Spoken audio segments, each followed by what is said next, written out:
এটা মিঠাই এটা পৰুৱাই কিন্তু খাই শেষ কৰিব নোৱাৰিব বা বহুত টাইম লাগিব খাবলৈ কাৰণে। কিন্তু এটা মিঠাইত যদি হাজাৰ হাজাৰ পৰুৱা লাগি যায় তেতিয়াহ'লে 10-15 মিনিটৰ ভিতৰতে খাই শেষ কৰি পেলাব। বুজি পাইছেনে? ঠিক তেনেকে এখন সমাজ এজন দুজন ব্যক্তিয়ে ধ্বংস কৰিব নোৱাৰে, কিন্তু হাজাৰ হাজাৰ মানুহ যেতিয়া লাগি যায় নহয়, তেতিয়া এটা সমাজ একদম ধ্বংস হৈ যায়, একেবাৰে বৰবাদ হৈ যায়, একো নাথাকে তাত। এতিয়া আমাৰ সমাজখন ধ্বংস কৰিবলৈ কাৰণে লাখ লাখ তেনেকুৱা কীট পতংগৰ দৰে জাকে জাকে ওলাব মোল্লা, আৰু গোটেই অসমখনৰ টকা লুটি পুটি চেচ কৰিব। এতিয়া সময় আহি গৈছে, সময় আহি গৈছে। আপোনালোকে চাব এতিয়া বগা বগা কাপোৰ পিন্ধিব, টুপি পিন্ধিব, কলা বেগ এটা ল'ব, কলা কোট পিন্ধিব, দোকানে দোকানে, গলিয়ে গলিয়ে, ঘৰে ঘৰে, বুজিছেনে? একদম কীট পতংগৰ দৰে, বুজিছেনে? একদম পোক পৰুৱাৰ দৰে একেবাৰে গোটেই ঘৰে ঘৰে, গলিয়ে গলিয়ে, পদূলিয়ে পদূলিয়ে, দোকানে দোকানে, মাৰ্কেটে মাৰ্কেটে, পাহাৰে পৰ্বতে, নদীয়ে নলায়, চব জেগাতে এতিয়া এই মোল্লাবোৰ ঘূৰিব। ঘূৰি পেলাই যিমান টকা আছে নহয় আমাৰ সমাজৰ, গোটেই টকা লুটি পুটি খাই পেলাব, আৰু এই সমাজখন একদম ধ্বংস হৈ যাব। মই যে ক'লো, এটা মিঠাইৰ টুকুৰা এটা পৰুৱাই কেতিয়াও শেষ কৰিব নোৱাৰে, কিন্তু হাজাৰ হাজাৰ পৰুৱা লাগি গ'লে শেষ হৈ যাব। ঠিক তেনেকেই এখন সমাজ কেতিয়াও ধ্বংস নহয় এজন দুজন মানুহৰ কাৰণে। হাজাৰ হাজাৰ মানুহ যেতিয়া লাগি যাব, ধ্বংস হৈ যাব, কোনেও বচাব নোৱাৰিব, খাই পেলাই খোকলা কৰি দিব একেবাৰে। আপোনালোকে দেখিছে ঘূণে ধৰা, যেতিয়া কাঠত ঘূণে ধৰে, দেখাত ওপৰৰ পৰা কাঠটো আছে যেন লাগে, কিন্তু চুই দিব লগে লগে জৰ জৰকে গোটেইখিনি পৰি জহি খহি পৰি যাব। তেনেকুৱা অৱস্থা হৈছে আমাৰ সমাজখন। ভিতৰৰ পৰা খাই চেচ কৰি পেলালে হাজাৰ হাজাৰ লাখ লাখ মোল্লাই, বুজিছেনে? হুহি খাইছে, তেজ হুহি খাইছে আমাৰ সমাজৰ। এই জাকাত আৰু ফিতিৰাৰ কথা মই ক'ব বিচাৰিম। কোৰাণত সূৰা নম্বৰ 9 আয়াত নম্বৰ 60 আপোনালোকে যদি পঢ়ে, জাকাত আৰু ফিতিৰাৰ যিটো ধন, সেই ধন কিন্তু সমাজৰ উন্নতিৰ কাৰণে আছিলে, মাদ্ৰাছাৰ মোল্লাৰ দৰমহাৰ কাৰণে নহয়, মছজিদৰ মোল্লাৰ দৰমহাৰ কাৰণে নহয়। জাকাত আৰু ফিতিৰাৰ ধন মাদ্ৰাছাৰ মোল্লাই যে দৰমহাত কাটি খাব, বুজি পাইছেনে? আৰু মছজিদৰ মোল্লাই যে দৰমহা কাটি খাব, সেইটো কাৰণে জাকাত আৰু ফিতিৰা হজৰত মহম্মদে লগোৱা নাছিলে। আল্লাহে কোৰাণত সেইটো কাৰণে জাকাত আৰু ফিতিৰাৰ ধন, যিটো টেক্স হয় ন, বছৰেকীয়া টেক্স যিটো আমাৰ সমাজত আছে, সেইটো 2.5% হয়। 100 টকাত 2.5 টকা যিটো আমি টেক্স দিওঁ বছৰি, যিটো আমাৰ ওপৰত বাধ্যতামূলক হয়, সেইটো দিবই লাগিব আমি, যিটো জাকাত বুলি কয়। এই ধন কোটি কোটি নহলেও 1000 কোটি টকাৰ ধন এওঁলোকে সংগ্ৰহ কৰিব, আৰু 1000 কোটি টকাটো এটা মিঠাই, বুজি পাইছেনে? 1000 কোটি টকীয়া এটা মিঠাই। অসমৰ ৰোজাৰ মাহৰ যিটো মিঠাই, সেইটো কিমান দাম জানেনে? 1000 কোটি টকীয়া এটা মিঠাই। সেই 1000 কোটি টকীয়া যিটো জাকাতৰ মিঠাই, সেইটো কমচ কম 1 লাখ মান মোল্লাই মিলি খাই চেচ কৰি দিয়ে। যেনেকে এটা মিঠাইৰ টুকুৰা পেলাই থওক, তাতে হাজাৰ হাজাৰ পৰুৱা আহি খাই চেচ কৰি দিব, মিঠাইটো বৰবাদ হৈ যাব, মিঠাইটো নষ্ট হৈ যাব, কোনো কামত নাথাকিব। ঠিক তেনেদৰে 1000 কোটি টকীয়া জাকাতৰ যিটো মিঠাই, সেই মিঠাইটো কেতিয়া লাখ লাখ মোল্লা নামৰ যিটো আপোনাৰ পোক পৰুৱাৰ দৰে মোল্লাবিলাক ওলাব এতিয়া, এই মোল্লাবিলাকে 1000 কোটি টকাৰ এই মিঠাইটো তেওঁলোকে খাই চেচ কৰি দিব। আৰু আমাৰ সমাজৰ যিবোৰ দুখীয়া দৰিদ্ৰ পৰিয়াল আছে, সেইসকল দুখীয়াই হৈ থাকিব। যাৰ ঘৰ নাই তাৰ ঘৰ নাথাকিব, যোনে খাব পৰা নাই সি নোখোৱাকেই থাকিব লাগিব, যাৰ পিন্ধিবলৈ নাই সি নিপিন্ধাকেই থাকিব লাগিব, ঠিক আছে? যাৰ ঘৰত পানী পৰে, এতিয়াও পানীয়ে আগতেও পৰিছে, এতিয়াও পৰি থাকিব, অহা বছৰো পৰিব, ঠিক আছে? তেওঁলোক দুখীয়াই হৈ থাকিব। আৰু 1000 কোটি টকাৰ যিটো এটা মিঠাই আছিলে, সেই মিঠাইটো কোনে খাই দি আছে? জাকে জাকে কীট পতংগৰ দৰে, পোক পৰুৱাৰ দৰে এই মোল্লাবোৰ ওলাই, টুপি পিন্ধি কলা বেগ লৈ, গলিয়ে গলিয়ে, দোকানে দোকানে, পদূলিয়ে পদূলিয়ে, ৰাস্তাই ৰাস্তাই, পাহাৰে পৰ্বতে, নদীয়ে নলাই ঘূৰি তেওঁলোকে এই 1000 কোটি টকীয়া যিটো এটা জাকাতৰ যিটো মিঠাই, যিটো দুখীয়া দৰিদ্ৰৰ কাৰণে আছিলে, দুখীয়া মানুহৰ কাৰণে আছিলে, যিসকল ফকীৰ আছিলে, মগনীয়া আছিলে, তেওঁলোকৰ কাৰণে আছিলে, তেওঁলোকৰ ভাগৰ মিঠাই 1000 কোটি টকীয়া জাকাতৰ মিঠাইটো এওঁলোকে খায় তেওঁলোকৰ দৰমহাৰ নামত। কিমান ডাঙৰ কেলেংকাৰী ভাবি চাওক, কিমান ডাঙৰ কেলেংকাৰী আপোনালোকে ভাবি চাওক। এইবোৰ কথা কোনেও নকয়, চবেই জানে, কোনেও নকয়, কবলে ভয় কৰে। কিমান ডাঙৰ কেলেংকাৰী হৈছে আপোনালোকে ভাবি চাওক।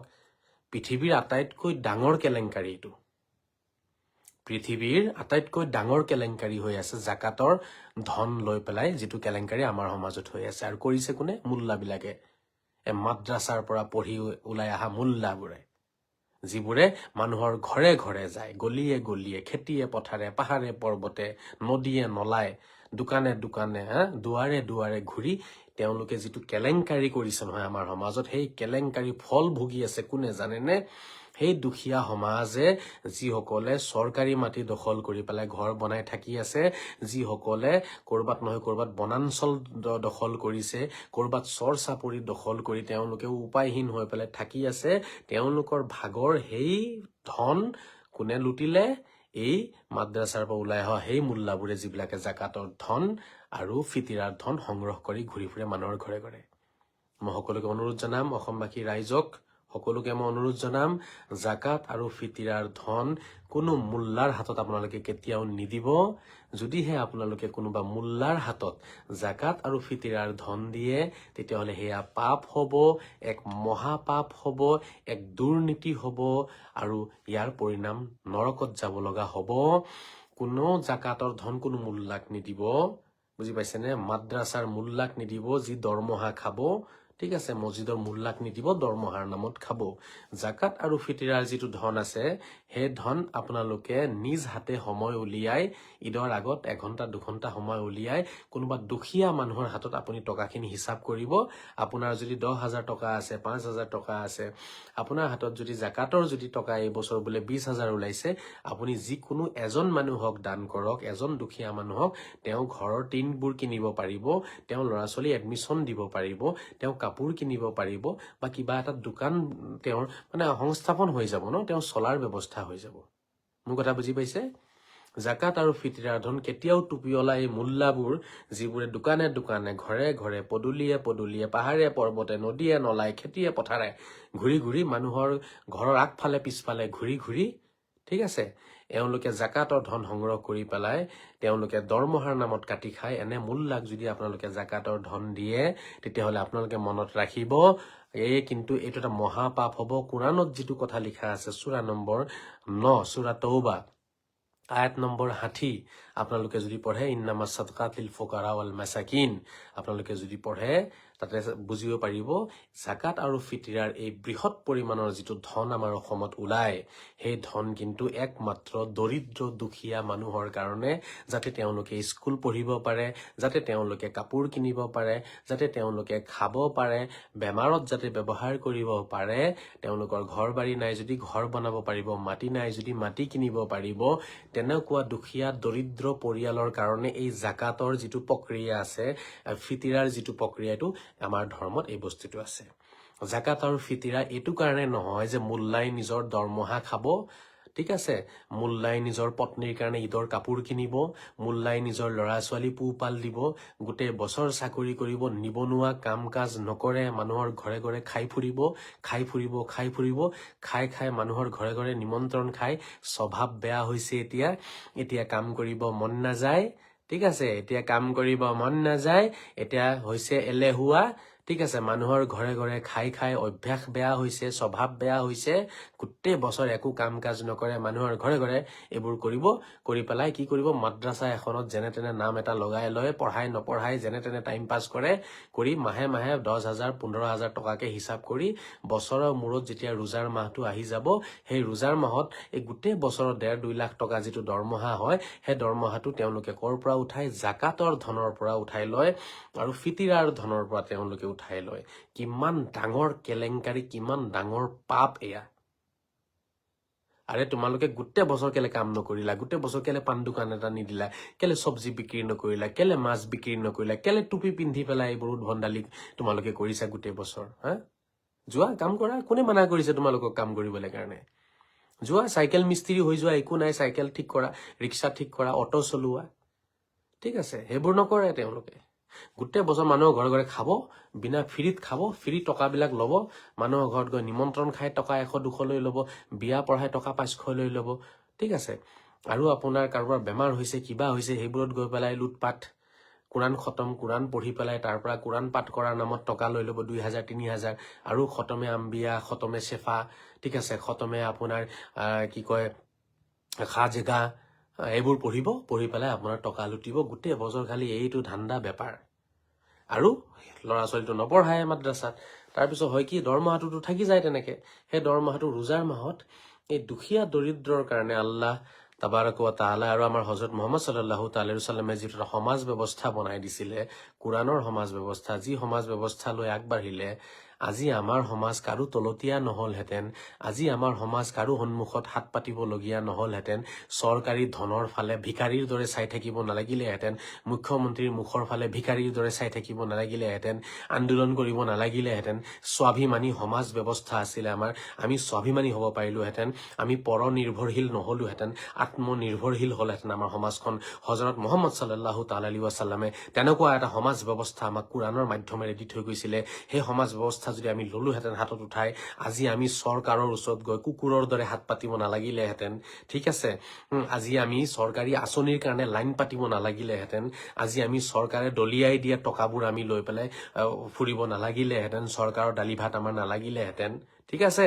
আমাৰ সেই চৰকাৰৰ সন্মুখত কুকুৰৰ দৰে গৈ পেলাই সেই চৰকাৰকে গালি পাৰিব, আকৌ সেই চৰকাৰে দলিয়াই দিয়া চাউল দালিয়ে আমি লৈ খাব লাগে, আকৌ সেই চৰকাৰকে গালি পাৰিব। তো আমাৰ যিটো অৱস্থা হৈছে নহয়, কুকুৰৰ দৰে যিটো অৱস্থা হৈছে, সেই কুকুৰৰ দৰে অৱস্থা আমাৰ নহলহেঁতেন, নীলাজ প্ৰাণীৰ দৰে আমাৰ যিটো অৱস্থা হৈছে নহয়, সেই নীলাজ প্ৰাণীৰ দৰে আমাৰ অৱস্থা নহলহেঁতেন, আমি স্বাভিমানী হ'ব পাৰিলোহেঁতেন, স্বাভিমানী সমাজ হলহেঁতেন, আত্মনিৰ্ভৰশীল সমাজ হলহেঁতেন, আমাৰ সমাজখন পৰনিৰ্ভৰশীল নহলহেঁতেন, যদিহে কোৰাণৰ আয়াত, বুজিছেনে, কোৰাণৰ আয়াত 94 আয়াত নম্বৰ 60 আমি যদি বুজিলোহেঁতেন আৰু তাৰ শুদ্ধ ব্যৱহাৰ যদি আমি কৰিলোহেঁতেন, ঠিক আছে, শুদ্ধ ব্যৱহাৰ যদি আমি কৰিলোহেঁতেন, 94 আয়াত নম্বৰ 60 আমি যদি শুদ্ধ ব্যৱহাৰ কৰিলোহেঁতেন, আমি তেতিয়াহে চৰকাৰে দলিয়াই দিয়া ৰুটিৰ টুকুৰাবোৰ কুকুৰৰ দৰে বুটলিব নগলোহেঁতেন, ঠিক আছে। চৰকাৰে দিলে দিয়ক, নিদিলে নাই, চৰকাৰে দিলে দিয়ক, নিদিলে নাই, ঘেণ্টা কেয়াৰ নকৰো বুলি আমি চৰকাৰৰ ধন নালাগে, ঘেণ্টা চৰকাৰৰ ধন আমাক, আমি ঘেণ্টা বুলি কৈ আমি আগবাঢ়িব পাৰিলোহেঁতেন। তেনেকুৱা স্বাভিমানী সমাজ সৃষ্টি কৰিবৰ বাবে কোৰাণত সেই সমাজ ব্যৱস্থাটো দিয়া আছে। 94 আয়াত নম্বৰ 60 পঢ়ক।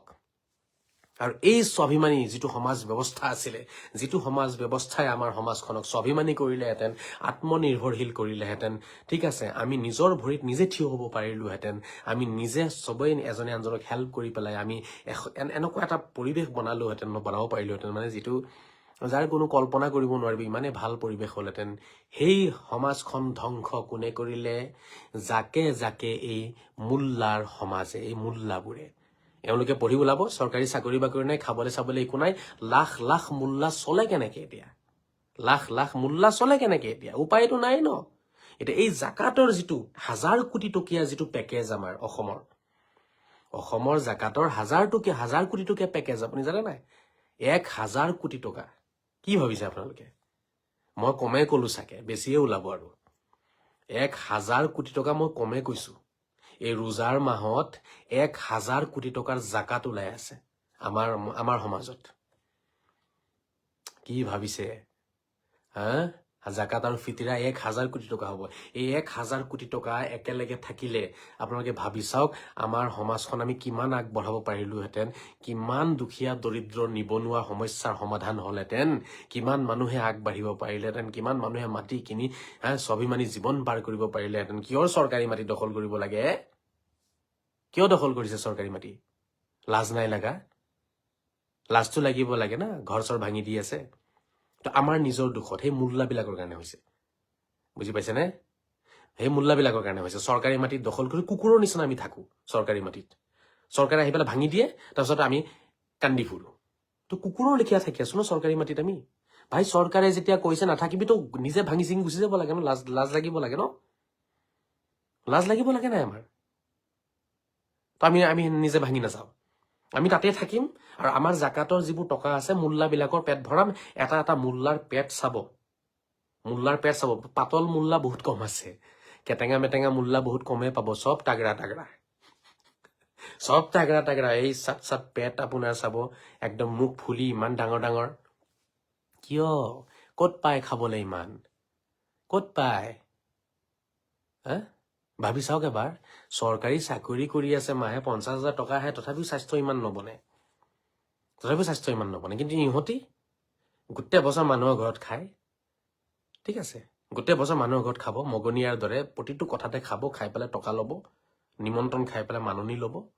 তাৰপিছত বছৰৰ শেষত গোটেই বছৰৰ দৰমহাটো উলিয়াব 2 লাখ টকা। কোনো কাম কাজ নাই, ফ্ৰীতে পাই যায়। 15-20 দিনমান মানুহৰ ঘৰে ঘৰে যাব, গৈ ৰচিদ এটা লৈ পেলাই দিয়ক টকা 1000 জাকাতৰ, 1000 টকা 1000 টকা 500 টকা 200 টকাকে এনেকে বুটলি এটা মোল্লাই নহ'লেও 3 লাখ 4 লাখকে টকা কি কৰে, জাকাতৰ ধন আৰু ফিতৰাৰ ধনবোৰ জমা কৰি লয়, জমা কৰি গোটেইখিনি দৰমহাৰ নামত খাই দিয়ে। তো ভাল বেপাৰ, ভাল বেপাৰ। 11 মাহ আৰামছে দোকানত ধাৰ লগাব লাগে। কোনোবা দোকানত বোলে 20,000 টকা ধাৰ, কোনোবা দোকানত 50,000 টকা ধাৰ, বোলে মাছ গুছ বোলে খাইছিলো তাতে বোলে 20,000 টকা ধাৰ আছে। তেনেকে গোটেই বছৰ ধাৰত খাই পেলাই ৰমজান মাহত ৰোজা মাহত জাকাতৰ ধনখিনি উঠাই পেলাই মাছৰ দোকানত গৈ পেলাই 10,000 ধাৰ মাৰি দিয়ক। এই বোলে দালি আলু চালু কিনিছিলো ইয়াত বোলে 25,000 টকা ধাৰ মাৰি দিয়ক। সেই বোলে গেছৰ ধাৰ মাৰি দিয়ক, কাপোৰৰ ধাৰ মাৰি দিয়ক, মাৰি পেলাই আৰামছে বহি থাকক। মোৰ কথাটো বুজি পাইছেনে? মই সকলোকে অনুৰোধ জনাই আছো, এইটো বৃহৎ কেলেংকাৰী আমাৰ সমাজত হৈছে। 1,000 কোটি টকাৰ কেলেংকাৰী। কিমান ডাঙৰ কেলেংকাৰী? 1,000 কোটি টকাৰ কেলেংকাৰী আমাৰ অসমত, আমাৰ সমাজত হৈ আছে। 1,000 কোটি টকাৰ কেলেংকাৰী, জাকাত আৰু ফিতিৰাৰ ধনৰ কেলেংকাৰী। এই ধন পাব লাগিছিলে দুখীয়া দৰিদ্ৰই। কোৰাণৰ 54 নম্বৰ 9 আয়াত নম্বৰ 60 পঢ়ক আপোনালোকে। হজৰত মুহাম্মদ কি আছিলে? হজৰত মুহাম্মদ সাল্লাল্লাহু আলাইহি সাল্লামে কিমান ডাঙৰ এজন লিডাৰ আছিলে। তেখেতৰ চিন্তাধাৰা কিমান উচ্চ আছিলে, তেখেতে কিমান ভাল বুদ্ধি আমাক দিছিলে, আৰু আল্লাহ তাআলাই কোৰাণত কিমান ভাল ভাল বুদ্ধি আমাক দিছে। গোটেই বিশ্ববাসীৰ কাৰণে এই বুদ্ধি দিছে, অকল আমাৰ কাৰণে নহয়, চবৰে কাৰণে এইটো বুদ্ধি দিছে যে আপুনি এখন সমাজ, আত্মনিৰ্ভৰশীল এখন সমাজ যদি গঠন কৰিব বিচাৰে, ঠিক আছে, এখন স্বাভিমানী সমাজ যদি গঠন কৰিব বিচাৰে, এখন সন্মানীয় সমাজ যদি আপুনি গঠন কৰিব বিচাৰে, তেতিয়াহ'লে এই পদ্ধতিটো ল'ব লাগে। মানে আপোনাৰ উপাৰ্জনৰ 2.5% আপোনাৰ সমাজৰ মানে 2.5% আপুনি ধন কি কৰিব লাগে, দুখীয়া দৰিদ্ৰক প্ৰতি বছৰে দিব লাগে। এজন মানুহৰ 1 লাখ টকা আছে ন, 2,500 টকা ওলাব তেওঁৰ। বুজি পাইছেনে? তো এই ধনটো যদি দিয়ে, এনেকে ধন যদি মানুহৰ কাৰণেও 5 লাখ 10 লাখ 20 লাখ কাৰণেও নাই, বহুতৰে আছে, তো কিমান ওলাই আছে 5 লাখ টকাত? চাওকচোন আপুনি, 2,500 টকা যদি 1 লাখত ওলায়, তো 2 লাখত 5,000 টকা হ'ল, 4 লাখত 10,000 টকা হ'ল। 4 লাখ টকা আপোনাৰ বেংকত আছে, আপুনি 10,000 টকা দিব লাগে জাকাত। ভাবি চাওক আপুনি, 4 লাখ টকা এটা। আজিকালি ৰিক্সাৱালা, ঠেলাৱালা, অটো ৰিক্সাৱালা, পান দোকানী, মাছ বেপাৰী চবৰ ওচৰত 4-5 লাখ টকা জমা আছে বেংকত। তো চবৰে 5,000 10,000 টকা ওলাই আছে। কিন্তু ভাবি চাওক কথাটো, 10,000 টকাকে জাকাত যদি ওলায়, সাধাৰণ আপোনাৰ এই মাছৰ বেপাৰী, এই তামোল বেপাৰী, ঠিক আছে, 10,000 টকা 20,000 টকা তেওঁলোকৰ জাকাতৰ ওলাই আছে। সেই ধন যদি এনেকে গোটেই অসমত জমা হয়, আপোনালোকক মই কমেই কৈছো 1,000 কোটি টকা, হয়তো 2,000-3,000 কোটি টকা হ'ব পাৰে, তথাপিও আইডিয়া কৰিছো 1,000 কোটি টকা। তো 1,000 কোটি টকাৰ কেলেংকাৰী, পৃথিৱীৰ আটাইতকৈ ডাঙৰ কেলেংকাৰী যিটো হৈ আছে আমাৰ ৰোজাৰ মাহত। আৰু কৰি আছে কোনে? ইয়াত ৰাইজৰ কোনো ভুল নাই, ৰাইজে কথাবোৰ নাজানে, ৰাইজক কথাবোৰ কোনো কোৱাই নাই আজিলৈকে। এইবোৰ কেলেংকাৰীৰ কথা কোনেও নজনালে ৰাইজক। কাৰণ ৰাইজক জনাব কোনে? মোল্লাইটো জনাব, আৰু মোল্লাইটো কেলেংকাৰীটো কৰি আছে, গতিকে ৰাইজক জনাব কেনে? ৰাইজক জনাই দিলেতো কথাটো ফাদিল হৈ যাব ন, ভেদটো ওলাই পৰিব, ৰহস্য ওলাই পৰিব। কেলেংকাৰী কৰিছেই মোল্লাই, তো মোল্লাই কথাটো কেনেকে জনায় ৰাইজক এতিয়া? বুজি পাইছেনে? আৰু ৰাইজে কথাটো নাজানে। ৰাইজে মোল্লাক ভাবিছে আহিছে, দি দে, টকা 500 দি দে জাকাতৰ, আমাৰ টকা আছে 5,000 মান, এওঁক 1,000 দি দে, তেওঁক 500 দি দে, তেওঁক 20 টকা দি দে, তেওঁক 50 টকা দি দে, এনেকেতো চবেই লৈ গুচি গ'ল। মানে এটা মিঠাইৰ টুকুৰাত হাজাৰ লাখ লাখ পৰুৱাই ছিঙি মিঠাইটো ফিনিছ কৰি পেলালে খাই। এতিয়া সেই মিঠাইটো খোৱাৰ উপযুক্ত নাথাকিল কাৰো কাৰণে, সেইটো কি নহ'ব এতিয়া, আৰু সেইটো আপোনাৰ লাভদায়ক নহ'ব, ক্ষতিকাৰকহে হ'ব চবৰে কাৰণে। তো তেনেকুৱা অৱস্থা হৈছে 1,000 কোটি টকীয়া এটা পেকেজ ছিঙি টুকুৰা টুকুৰ হৈ লাখ লাখ ভাগত ভাগ হৈ পেলাই বস্তুটো নাইকিয়া হৈ যায় প্ৰতি বছৰে। আৰু সেই গাঁৱৰ চুকত পৰি থকা সেই আইতাগৰাকী এতিয়াও দুখীয়া হৈয়ে থাকিল। তেওঁৰ ঘৰত আজিও পানী পৰিছে। যোৱা 10 বছৰে পানী পৰি আছিলে, অহা বছৰো পানী পৰিব। সেই আইতাগৰাকীৰ ঘৰত খাবলৈ আগতেও নাছিলে, এতিয়াও নাই। সেই গাঁৱৰ কোনোবা চুকত কোনোবা বেমাৰী আছে, তেওঁ ঔষধ খাবলৈ কাৰণে টকা আগতেও পোৱা নাছিলে, এতিয়াও নাপায়।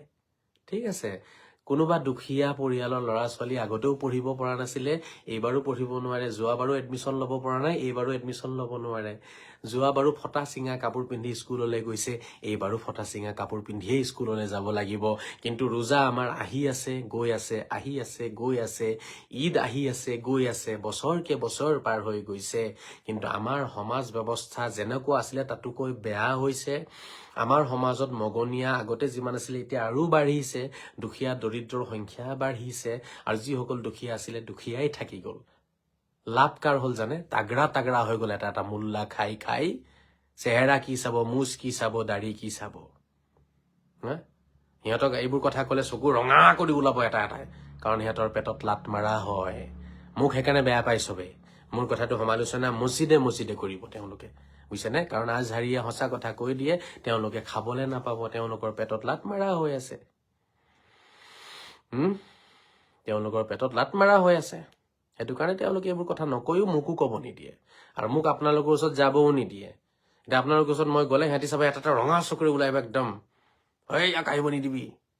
মই গ'লেই তোমালোকৰ 2 নম্বৰী ধৰা পৰি যাব।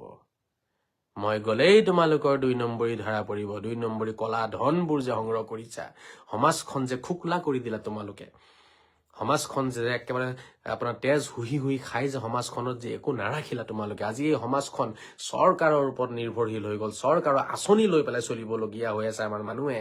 চৰকাৰে দিয়া সেই 5 কেজি চাউল, সেই 1 কেজি দালিৰ ওপৰত নিৰ্ভৰ কৰিবলগীয়া হৈ গৈছে। হজৰত মহম্মদে ৰচনা কৰা সমাজ, হজৰত মহম্মদ যিখন সমাজৰ গুৰু হয়, সেইখন সমাজ আজি চৰকাৰৰ 5 কেজি দালি আৰু চৰকাৰৰ সেই 1 কেজি দালি, আপোনাৰ 5 কেজি চাউল, 1 কেজি দালি, এই 1 কেজি চেনিৰ ওপৰত নিৰ্ভৰশীল হ'বলগীয়া হৈছে। আমি কিমান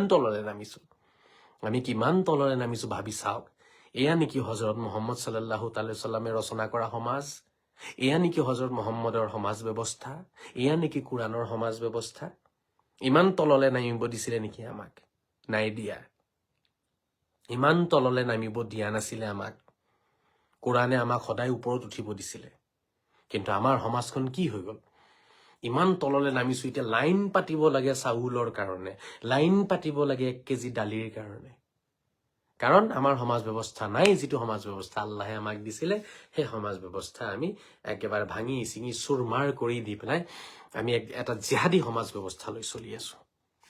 বুজি পাইছেনে? বহুত গুৰুত্বপূৰ্ণ কথা এইটো। আপোনালোকে সকলোৱে শ্বেয়াৰ কৰক, সকলোৱে কথাখিনি চবকে জানিব দিয়ক, অৱগত কৰক। এতিয়া ৰোজা 8টা পাৰ হৈ গৈছে, ঠিক আছে?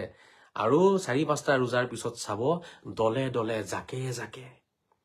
আপোনালোকে দেখিছে এটা খেতি কিন্তু 1-2টা ফৰিঙে খাই নষ্ট কৰিব নোৱাৰে, কিন্তু তাতে যদি হাজাৰ হাজাৰ ফৰিং আহি পৰি যায়, খেতি খাই চেচ কৰি দিয়ে। খেতি আৰু আপুনি খেতি হৈ নাথাকে, আৰু আপুনি তাত বিচাৰি নাপায় ধান চানিকো, ঠিক আছে? হাজাৰ হাজাৰ ফৰিং যদি আহি পৰে, তেতিয়াহ'লে কিন্তু খেতিত একদম তহিলং হৈ যাব। বুজি পাইছেনে? ঠিক তেনেকুৱা অৱস্থা। লাখ লাখ মোল্লা জাকে জাকে এতিয়া আমাৰ সমাজত আহি এনেকুৱাকে সোমাব, মানে গলিয়ে গলিয়ে, ৰাস্তাই ৰাস্তাই, দুৱাৰে দুৱাৰে, দোকানে দোকানে, ঘৰে ঘৰে, খেতিয়ে পথাৰে, পাহাৰে পৰ্বতে, চব জেগাত আপুনি চাব ঘূৰি ফুৰি আছে বেগ এটা লৈ পেলাই। 10 টকা 20 টকা, মানে যিমান পাই আছে, 5 টকা দিলে সেইটোকো লৈ গুচি যাব।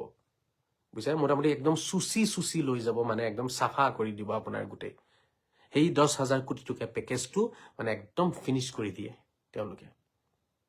মোৰ কথা বুজি পাইছেনে? মই আমাৰ সমাজক ক'ব বিচাৰিম, এই কেলেংকাৰীৰ ওপৰত আপোনালোকে নজৰ ৰাখক। যিসকলে মোল্লাক দিব নহয় জাকাতৰ ধন, ফিতিৰাৰ ধন, তেওঁলোকে পাপ কৰ্ম কৰিব। মোৰ এই কথা শুনাৰ পিছতো যদি আপোনালোকে দিয়ে, তেতিয়াহ'লে আল্লাহ কেতিয়াও ক্ষমা নকৰে। আগতে যি দিছিলে আপোনালোকে জানা নাছিলে, বুজা নাছিলে, দি দিছে। তো আপোনালোকে কিবা এটা আল্লাহৰ ওচৰত ক'ব পাৰিব যে হে আল্লাহ, আমি বুজা নাছিলো। কিন্তু মই কথাখিনি আপোনালোক জনাই দিয়াৰ পিছত যদি আপোনালোকে এই মাদ্ৰাছাৰ মোল্লাবিলাকক দৰমহা খাবলৈ যদি দিয়ে, তেতিয়াহ'লে কিন্তু এইটো পাপ হ'ব, আৰু ইয়াৰ পৰিণাম কিন্তু বহুত বেয়া হ'ব। বুজি পাইছেনে? ইয়াৰ পৰিণাম বহুত বেয়া হ'ব। তেতিয়া আপোনালোকে আৰু কান্দিও লাভ নাই, তামাম পিটন পিটিব কিন্তু আল্লাহে ধৰি। কাৰণ এই যিটো নিয়ম, জাকাতৰ যিটো নিয়ম, আপোনালোকে এবাৰতো ভাবক কিয় দিলে নিয়মটো। এই মোল্লাৰ ঘৰ পালিবলৈ কাৰণেতো দিয়া নাছিলে আল্লাহে ন? এই জাকাতৰ নিয়মটো কেলে ওলালে আমাৰ? বছৰেকীয়া যিটো আমি টেক্স আদায় কৰোঁ, 100 টকাত 2.5 টকা, যিটো আমি টেক্স আদায় কৰোঁ বছৰেকীয়া, এই টেক্সটো আমি কিয় দিব লাগে এবাৰ আপোনালোকে ভাবিছে নেকি? কেতিয়াবা কোনোতো ভাবা নাই, কোনো প্ৰয়োজনে নাই আমাৰ ভাবাৰ, সময়ো নাই আমাৰ ভাবাৰ। পইচাখিনি দি দিওঁ, কেলেংকাৰী হৈ থাকে। আপুনি হয়তো 1000-2000 দিয়ে, কিন্তু এনেকে অসমত যে 1,40,00,000 আমাৰ মানুহ আছে, ইয়াতে যে কোটি মানুহে যে দি আছে 1000-2000কে, 5,000, 10,000, 20,000, 50,000কে দি আছে, ভাবক কিমান টকা হ'ব, কিমান ডাঙৰ কেলেংকাৰী। এই টকাখিনি আমাৰ ওচৰত থাকিলে, এটা জেগাত জমা হৈ থাকিলে গোটেইখিনি টকা, তেতিয়াহ'লে আমি কেতিয়াও চৰকাৰৰ এই চাউলৰ ভিকাৰী নহলোহেঁতেন, চৰকাৰৰ দালিৰ ভিকাৰী আমি নহলোহেঁতেন, চৰকাৰী আঁচনিৰ ভিকাৰী আমি নহলোহেঁতেন, চৰকাৰী চাকৰিৰ ভিকাৰী আমি নহলোহেঁতেন। চৰকাৰ যোন আহে আহক, যোন যায় যাওক, আমাৰ একো ঘণ্টাডালো নহ'লেহেঁতেন। ঠিক আছে, আমি আৰামছে থাকিব পাৰিলোহেঁতেন। আমাৰ সমাজ ব্যৱস্থা ইমানেই ভাল হ'লহেঁতেন, চৰকাৰৰ লগতে আৰু চবেই আমাক কি কৰিলে, মানে চাই পেলাই তেওঁলোকে আফচোচ কৰিলেহেঁতেন, যিমান ভালকে তেওঁলোকে থাকে। তেওঁলোকক আঁচনি নিদিলেও নালাগে, তেওঁলোকক টকা নিদিলেও নালাগে, তেওঁলোকক স্কুল নিদিলেও নালাগে। আমি আমাৰ টকাৰে স্কুলো বনাই ললোহেঁতেন, আমি আমাৰ টকাৰে স্কুলৰ দৰমহাও দিব পাৰিলোহেঁতেন, আমাৰ টকাৰে হস্পিটেল বনাব পাৰিলোহেঁতেন, আমাৰ টকাৰে ইণ্ডাষ্ট্ৰী বনাব পাৰিলোহেঁতেন, নিবনুৱাৰ সমস্যা ওলাই গ'লহেঁতেন, চব ওলাই গ'লহেঁতেন। এই আপুনি গৰাখহনীয়াৰ সমস্যা ওলাই গ'লহেঁতেন, চৰকাৰী মাটি বেদখলৰ সমস্যাৰ সমাধান হৈ গ'লহেঁতেন, চব সমস্যাৰ সমাধান হৈ গ'লহেঁতেন, যদিহে আমাৰ সমাজে সূৰা নম্বৰ 9 আয়াত নম্বৰ 60 বুজিলে হয়, আৰু যদিহে শুদ্ধকে বুজি সেই ধনখিনিৰ শুদ্ধ ব্যৱহাৰ কৰিলেহেঁতেন, তেতিয়াহ'লে আমি বুঢ়া আঙুলি দেখুৱাই আমি আৰামছে থাকিব পাৰিলোহেঁতেন। আমাক কোনো এটা কথা ক'ব নোৱাৰিলেহেঁতেন। আজি কথা ক'ব পাৰিছে, কাৰণ চৰকাৰী মাটি দখল কৰি থাকিছো ন, তো কথা ক'বই, আমাক লাজ দিবই, আমাক থু পেলাবই আমাক। নামনিৰ পৰা উজনিলে যায়, উজনিত মাৰপিট কৰি খেদায়। কিয় হৈছে এইটো লাজ পাবলগীয়া? কাৰণ আমাৰ কাম নাই, আমাৰ চলিবলৈ অসুবিধা। তো নামনিৰ পৰা উজনিত যাব, উজনিৰ পৰা দল সংগঠনে মাৰপিট কৰি খেদাব, মিয়া খেদা বুলি আকৌ লাজ পাই যাবলগীয়া হয়। তো এইবোৰ যে হৈ আছে, কিয় হৈ আছে? কাৰণ কোৰাণৰ সূৰা নম্বৰ 9 আয়াত নম্বৰ 60 আমি বুজিয়ে নাপালো, বা বুজিবলৈ চেষ্টাই নকৰিলো আমি কেতিয়াও।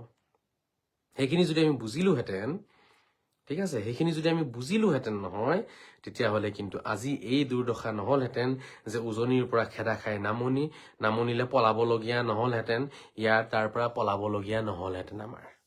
বুজি পাইছেনে আপোনালোকে? মোৰ কথাখিনি বুজক, আৰু যিমান পাৰে এই কথাখিনি ৰাইজৰ মাজত বিলাই দিয়ক, ৰাইজক বুজাব চেষ্টা কৰক। মই এটা ডাঙৰ কথা কৈছো, আমাৰ সমাজৰ উন্নতি লুকাই আছে, এই আয়াততে লুকাই আছে আমাৰ সমাজৰ উন্নতি। নিবনুৱাৰ সমস্যা লুকাই আছে সূৰা নম্বৰ 9 আয়াত নম্বৰ 60। ঠিক আছে, গৰাখহনীয়াৰ সমস্যাৰ সমাধান লুকাই আছে সূৰা নম্বৰ 9 আয়াত নম্বৰ 60। ঠিক আছে, চৰকাৰী মাটি বেদখল কৰা সেই দুখীয়া মানুহ, দৰিদ্ৰ মানুহৰ মাটিৰ সমস্যাৰ সমাধান লুকাই আছে সূৰা নম্বৰ 9 আয়াত নম্বৰ 60। যিসকলৰ ওচৰত খাবলৈ নাই, পিন্ধিবলৈ নাই, ঔষধ কিনিবলৈ টকা নাই, তেওঁলোকৰ সমস্যাৰ সমাধান লুকাই আছে সূৰা নম্বৰ 9 আয়াত নম্বৰ 60। বুজি পাইছেনে? যিসকলৰ মা দেউতা নাই, খাবলৈ নাই, কাম কৰি আছে, মগনীয়া ফকীৰ ৰাস্তা ঘাটে ঘূৰি ফুৰি আছে, তেওঁলোকৰ সমস্যাৰ সমাধান লুকাই আছে সূৰা নম্বৰ 9 আয়াত নম্বৰ 60।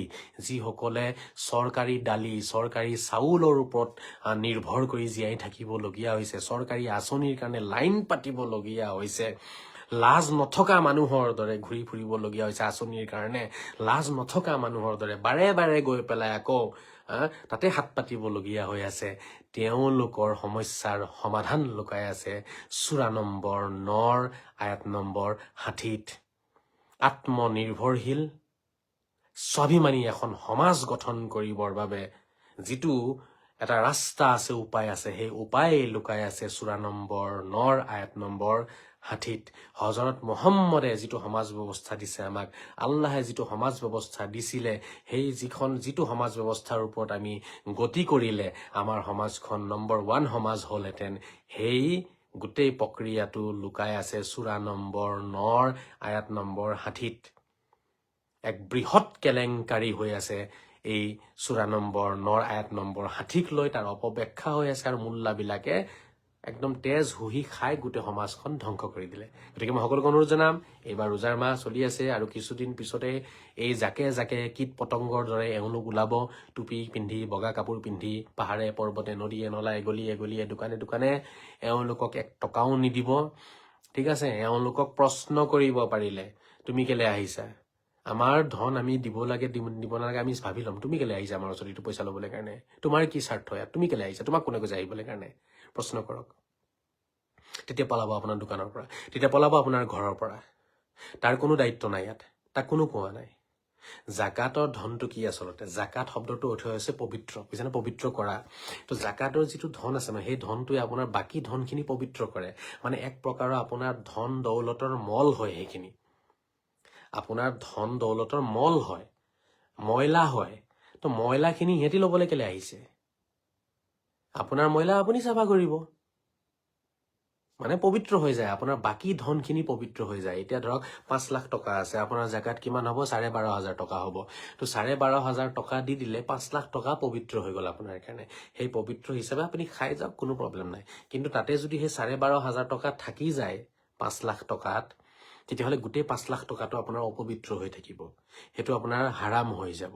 বুজি পাইছেনে? এই জাকাতৰ ধনটো দিব লাগিব, তেতিয়াহে পবিত্ৰ হ'ব।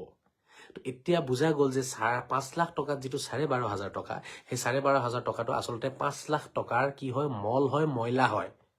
সেই 5 লাখ টকাৰ মানে পবিত্ৰ কৰি আছে। যেনেকে আপুনি গা ধুলে যিটো পানী আপোনাৰ গাত লাগি আপোনাৰ মলখিনি লৈ পেলাই, ময়লাখিনি লৈ বৈ যায় বাথৰুমত, সেইটোতো পানীয়ে হয় ন?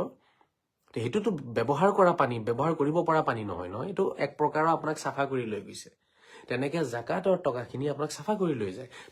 ইয়াতে এইটো কথা এটা সোমাই আছে, মানে আপোনাৰ কি কৰে? আপোনাৰ ধন সম্পত্তিখিনি পবিত্ৰ কৰে। তাৰ পিছত সেইখিনি কাৰ কাৰণে হয়? পিছত সেই জাকাতৰ ধনটো আপুনি ভাবক, এই মোল্লাবিলাকে কেলে লৈ যায়? আহি পেলাই কি স্বাৰ্থ লুকাই আছে? কিয় লৈ যাব লাগে? এইটোতো তেওঁলোকৰ কাৰণে হালাল নহয়, তেওঁলোকৰ কাৰণেতো নিষিদ্ধ। এইটো ভাবি চাওক, ইয়াত স্বাৰ্থ লুকাই আছে। এতিয়া জাকাত শব্দৰ অৰ্থ হৈছে পবিত্ৰ কৰা, মানে সেই জাকাত শব্দটোৱে বুজি নাপাওঁ আমি চবেই কওঁ জাকাত জাকাত জাকাত জাকাত, মানে কি জাকাত মানে কি? ইয়াৰ জাকাতৰ অসমীয়াই হৈছে মানে পবিত্ৰ কৰা, পবিত্ৰ কৰা ধন। ঠিক আছে, বাকী ধনখিনি পবিত্ৰ কৰি আছে। তো কথাখিনি বুজিব লাগিব আমি। গতিকে মই সকলোকে অনুৰোধ জনাই আছো, চাওক, কোনো মোল্লাৰ হাতত জাকাতৰ ধন নিদিব। যদিহে দিয়ে তেতিয়াহ'লে নিজে পস্তাব, নৰকত যোৱা ৰাস্তা মুকলি কৰা হ'ব।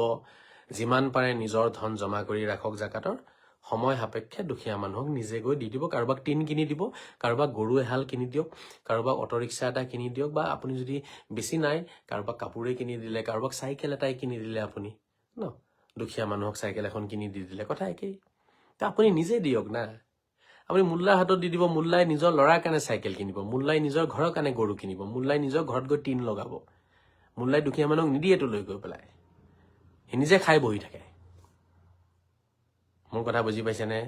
সকলোৱে বুজক, এক বৃহৎ কেলেংকাৰী আমাৰ সমাজত হৈছে, জাকাত আৰু ফিতিৰাত ধন লয়। এইবোৰ কথা মই কৈ দিওঁ, ঠিক আছে? সেইকাৰণেই মোক বেয়া পায়, অন্য কোনো কাৰণ নাই বেয়া পোৱাৰ। আচলতে আমাৰ সমাজখন এনেকুৱা হৈছে, কিছুমান মানুহ আছে মানে সেই গোলামীতে থাকিব বিচাৰে, গালি খাই আছে বাৰে বাৰে, ঠিক আছে, বাৰে বাৰে ঠাট্টা কৰি আছে। তাৰ পিছতো বোলে নহয় আমি তাতে লাইন পাতিম গৈ পেলাই, আমাক সেই চাউলটোৱে লাগিব। যদি ইমান তললৈ কেলে নামিব লাগে? ইমান তললৈ কেলে নামিব লাগে? এৰক না তেতিয়াহ'লে, এইবোৰ আঁচনি এৰি দিয়ক, আৰু নহ'লে ভালকে আহক, নিজৰ ভুলখিনি শুধৰাই লওক, শুধৰাই লৈ পেলাই চৰকাৰৰ লগত আলোচনা কৰি ভালকে থাকক। নাই এফালেদি চৰকাৰক গালি ফাৰিব, আনফালেদি গোটেই আঁচনিবোৰ ল'ব। সেইটো কি কথা আকৌ? নল'লে হ'ল ন তেনেকুৱা আঁচনিবোৰ, নল'লে হ'ল ন চৰকাৰী ধন। তেতিয়াহ'লে যাৰে খাব তাকে গালি পাৰিব, তেনেকুৱা হৈছে এতিয়া।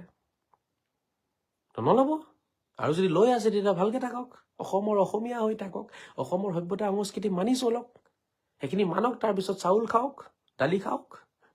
অসমৰ সভ্যতা সংস্কৃতিও নামানো, ঠিক আছে অসমৰ প্ৰকৃত অসমীয়াও নহম আমি তেতিয়াহ'লে কিয় চাউল ল'ব লাগে দালি ল'ব লাগে লাজ নথকা মানুহৰ দৰে ঘূৰি ঘূৰি আকৌ সেই চৰকাৰকে গালি পাৰিব আকৌ সেইখনকে আকৌ গৈ পেলাই চাউল ল'ব এইবোৰ বস্তুবোৰ ভাল নালাগে লাজ লাগে এইবোৰ বুজি পাইছেনে গতিকে চাওক মই যিটো ক'বলগীয়া কথা আছিলে এই বৃহৎ কেলেংকাৰী কথাটো মই আপোনালোকক কৈছো কোনো জাকাতৰ ধন কাকো নিদিব নিজ হাতে দুখীয়া মানুহক কাপোৰ কানি কিনি দিয়ক যিমানে জাকাতৰ ওলাই আপোনাৰ 1000 2000 5000 10000 দুখীয়া মানুহক নিজে দিব কোনো মূল্যৰ হাতত নিদিব এইটো বৃহৎ কেলেংকাৰী হৈ আছে আৰু এই কেলেংকাৰীৰ কাৰণে আজি আমাৰ সমাজ ধ্বংস হৈ গ'ল আমাৰ সমাজ আজি পৰনিৰ্ভৰশীল হৈ গ'ল আমাৰ সমাজ স্বাভিমানী সমাজ হ'ব নোৱাৰিলে আৰু কেতিয়াও নোৱাৰে যেতিয়ালৈকে এই কেলেংকাৰীৰ আমি সমাধান নুলিয়াম যেতিয়ালৈকে এইটো কেলেংকাৰী সমাধান নোলাব আমাৰ সমাজ কেতিয়াও স্বাভিমানী হ'ব নোৱাৰে আমাৰ সমাজ সদায় তলতীয়া হৈ থাকিব লাগিব বেলেগৰ কেতিয়াও আত্মনিৰ্ভৰশীল হ'ব নোৱাৰে পৰনিৰ্ভৰশীল হৈয়ে থাকিব লাগিব বাকী আপোনালোকৰ কথা বেয়া লাগিলে ক্ষমা কৰিব ভাল লাগিলে শ্বেয়াৰ কৰিব এৰিছো সকলোৱে ভালে থাকক জয় শ্ৰী ৰাম জয় শ্ৰী কৃষ্ণ জয় শ্ৰী যীশু জয় শ্ৰী মহম্মদ জয় শ্ৰী বজৰংবলী জয় শ্ৰী শংকৰ জয় শ্ৰী মাধৱ জয় শ্ৰী আজান পীৰ জয় শ্ৰী বড়ো পীৰ জয় শ্ৰী আজমিৰী পীৰ জয় শ্ৰী গুৰু জয় শ্ৰী গৌতম বুদ্ধ জয় শ্ৰী গুৰু নানক ভাৰত মাতা কি জয় বন্দে মাতৰম জয় অসম খুদা হাফিজ ফি আমানিল্লাহ ওয়া ফি ৰিয়ায়াতি আসাদুল্লাহু লাইলাতুম গুড নাইট শুভ খাইৰ শুভৰাত্ৰি শান্তিৰে থাকক শান্তিবিলাক মৰমেৰে থাকক মৰমবিলাক নমস্কাৰ আসসালামু আলাইকুম সত শ্ৰী আকাল আদাব বাই বাই